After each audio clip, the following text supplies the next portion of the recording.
So welcome to our short little video. It's a Pilates-based video, but today's session we're going to focus on how to activate the abdominals correctly. It'll only take about 10 minutes. If you do have any injuries, this is fairly basic, it should be good for everyone, but any injuries I will give you some options as well, so please stay within your limits.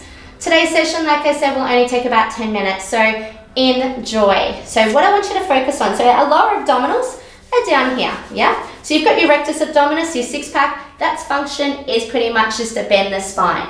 So pretty simple to activate that. The one everyone struggles with are the lower abdominals. So I just want you to place your hands on your tummy right now and allow your tummy to hang out. Then take a deep breath in and then breathe out. Just draw that tummy back in towards the spine. And you should feel a little bit of tightness, only about 30%, so don't do too much, yeah? So hang out like you've had way too much to eat. Take a deep breath in and then breathe out to connect the abdominals. Now, if you can also see what happens with the posture, when you stick your tummy out, you tend to sink a little bit more into the hips. When you draw the abdominals in, the spine starts to lengthen a little bit more and you're a little bit higher up on the hips. Yeah, so just a few more, relaxing down. If you're struggling with this, the next exercise might be for you. So remember that each exercise is just a little bit different. The best way to practice this is just to practice it. So hopefully you feel a little bit of a connection there. Now, the next one I love doing is coming onto all fours. This one's a little bit better because gravity is going to help you. So I just want you to let your tummy hang out. And again, straight away you can see what my back does. Take a deep breath in. Now just think about that lower part of your abdominals drawing in towards your spine. Now try not to curve and arch. We're not aiming for that. All we're aiming for is let go of your abs and then just draw them in. And then let go. And then draw it in. If you have had babies or you have had any operations, C-sections, this will be quite difficult to do if you're not used to doing it. Also, we're going to start working a little bit on the pelvic floor. So pelvic floor, obviously the muscles down low that obviously hold your wee in. So when you need to go to the bathroom, you're holding it. But they're also a deep abdominal muscle, deep abdominal muscle.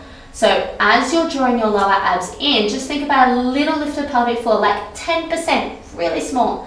And hopefully you find that it activates the abs a bit more, yeah? So release and then draw the abdominals back in.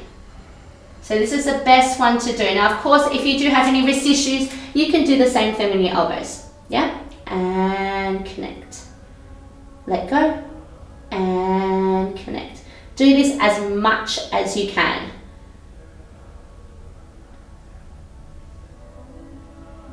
All right, so then the next one. So once you start to get those exercises and you're quite confident with them, we start to lie down. This is the challenge from here. So what I'm going to get you to do, so obviously we're in neutral spine right now, so tailbone nice and heavy, little arch underneath your back. What I want you to do right now is do a little tuck under of the bottom, flatten your back. Now at the same time, think about the lower abdominals and think about that pelvic floor. And then a little release. So go back to neutral spine. So do a little tuck under, activate lower abdominals and pelvic floor. If you think about that pelvic floor, you should feel a tightness down a little bit lower, so underneath that hip bone. Yep, so right in the center. If you place your fingers on your hip bones, walk your fingers in a little bit, hold that position, relax your abdominals, and it's quite squishy for everyone.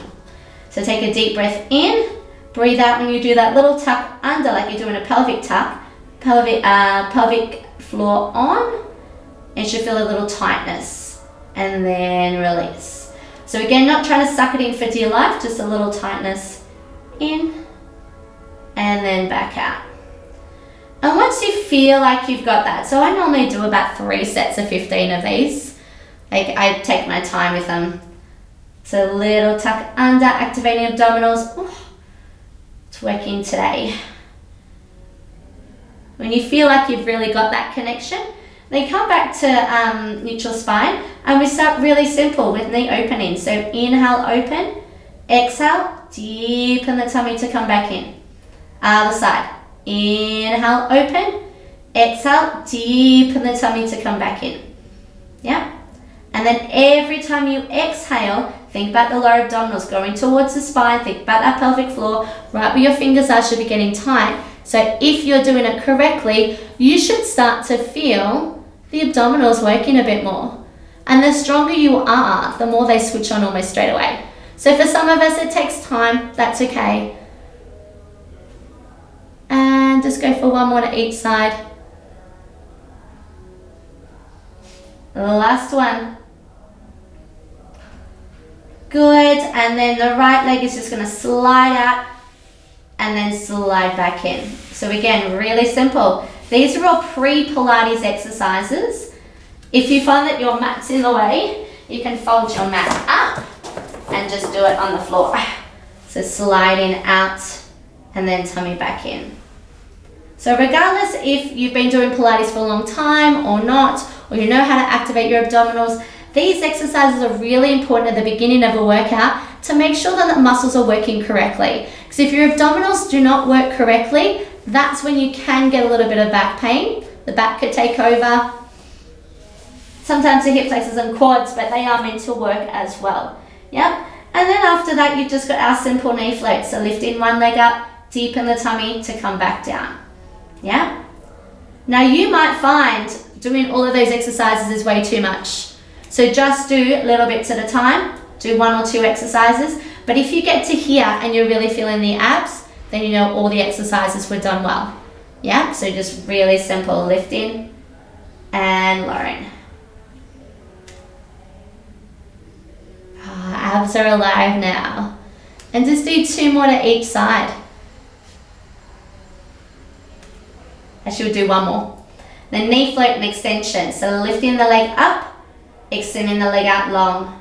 Come back in and back down. So you know your abs also are going to be working because your abdominals will prevent that back from doing that. And that means your abs are out. Yeah. So if you keep that connection, think about the tailbone always being really heavy, and then just check in every now and again. If you need to stop, take a little break, take a little wiggle, reset, do a few breaths as well. A few breaths like we did when we were standing. You can also do that lying down. Yeah, so lifting up, extending long, back in. But without these basic exercises, we won't have the strength to do the more challenging exercises. Yeah, so let's do 1 more to each side. The last one. Excellent. Whew. So there's a few basic exercises and a few ways to activate the deep transverse abdominis. So thank you for joining us today, and keep an eye out of any more content from Des Renford. Thank you. Bye.